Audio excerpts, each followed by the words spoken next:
నేచర్కి చేయాలనుకోవడంలో దాని భాగంగానే ఇవాళ విలేజ్ 365 డిగ్రీస్ ప్రోగ్రామ్ లాంచ్ చేయడం, అది నాటు సభ్యులతోటి ఎకో సిస్టమ్ అంటే మీరు ప్రాజెక్ట్ పెట్టారా ఇంటికి వెళ్ళిపోయారా కాదు, ప్రాజెక్ట్తో పాటు మీకు రెగ్యులర్గా ఆదాయం రావడం. ఓకేనా? సమ్మతమేనా? ఎందుకు అలా డిజైన్ చేశానంటే, ఇందాక చెప్పాను కదా board, we pay your EMI అని. ఒక ఇన్వెస్టర్తో మాట్లాడాను, సార్ మీకు రెగ్యులర్గా సెక్యూరిటీ తోటి డబ్బులు కావాలి అంటే ఇలాంటి ఒక ప్రోగ్రామ్ చేద్దామని. అంటే ఇన్వెస్టర్కి ఆ రకంగా చేసామన్నమాట. దానివల్ల ఏమైంది, మిడిల్ బిలో పీపుల్కి అంటే ఇల్లు ఈరోజు తక్కువనే ఇస్తున్నారు. ఆ రోజుల్లో ఇల్లు కొనమంటే చాలా పెద్ద విజయం. అంటే 25 సంవత్సరాల కిందట మాట చెప్తున్నా, సొంత ఇల్లు ఉంది అంటే చాలా పెద్ద విజయం సాధించినట్టు. వచ్చే 10,000 12,000 జీతంలో సొంత ఇల్లు రావడం అనేది ఒక కళ. ఆ కళని మనం సక్సెస్ చేద్దామనే ఉద్దేశంతో ఆ రోజు ఆ ప్రాజెక్ట్ని, ఆ ఇన్వెస్టర్ని కన్విన్స్ చేయడం జరిగింది. ఈరోజు కూడా ఎన్జిఓ సంస్థలకి రెగ్యులర్గా ప్రాజెక్టులు, రెగ్యులర్గా ఇన్కమ్ కనుక వస్తే వాళ్ళు సర్వీస్ సెక్టర్లో ఉంటారు, లేకపోతే వారు కూడా సర్వీస్ సెక్టర్ వదిలేసి వ్యాపారాలకు వెళ్ళిపోతారు. వాళ్ళని ఆపగలిగితే దేశం బాగుంటుందని నా అభిప్రాయం. రైటా రాంగా? చాలామంది నిద్రపోతే నేను నా స్పీచ్ బాగాలేదేమో అనిపిస్తుంది సార్, బాధగా ఉంది. నిజం చెప్పండి, కలిసి ఫోన్ చేసేసి వెళ్ళిపోదామంటే వెళ్ళిపోదాం. నాకు తెలుసు చాలామంది ప్రయాణం చేసి వచ్చారు, ప్రయాణం వల్ల నిద్రపడలేక కూడా ఉంటుంది. మీరందరూ సపోర్ట్ ఇస్తేనే నా మనసులో మాట మీకు చెప్పడం జరుగుతుంది. దానివల్ల నేను కూడా కొన్ని నేర్చుకుంటా. జీవితంలో ప్రతిరోజు ఒక విద్యార్థి దశే, ప్రతిరోజు ఏదో ఒకటి కొత్త భాగం నేర్చుకోవాలి. దానివల్ల మనం నలుగురికి మనం చేయొచ్చు.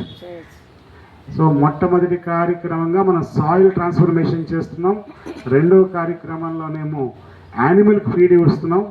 యానిమల్ ఫీడు అది ఆర్గానిక్గా ప్రోటీన్ ఫీడు, కెమికల్లెస్ ఇవ్వడం వల్ల మన అందరి ఆరోగ్యాలు, తినే పాలు, తాగే పాలు కానీ తినే మీట్ కానీ ఆరోగ్యంగా ఉంటుంది.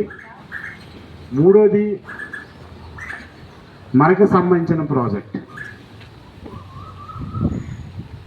Village self realisation.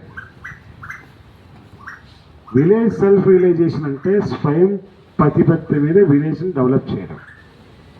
అదేంటంటే యూత్కి, ఉమెన్కి కావలసిన ప్రాజెక్టులు ఇవ్వడం.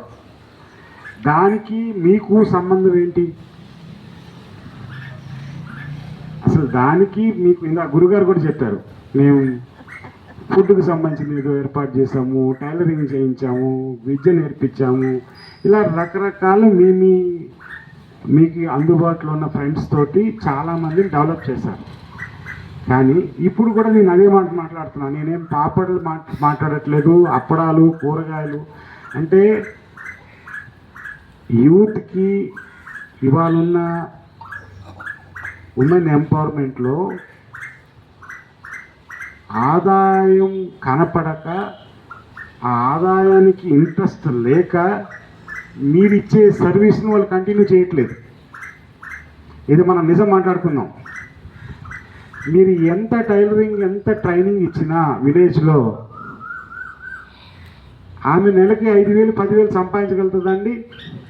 సంపాదించలేదు. మరి మీరు ట్రైనింగ్ ఇచ్చి ఏం ఉపయోగం? అప్పడాలు తయారు చేయిస్తున్నారు, పేపర్ ప్లేట్లు తయారు చేయిస్తున్నారు. ఎంతవరకు వాళ్ళు కాంపిటీషన్లో నిలబడతారు? అంటే మీ టైం వృధా అవుతుంది, మీ ఫ్రెండ్స్ ఇచ్చిన ధనం వృధా అవుతుంది, నేర్చుకున్న వాళ్ళ టైం వృధా అవుతుంది.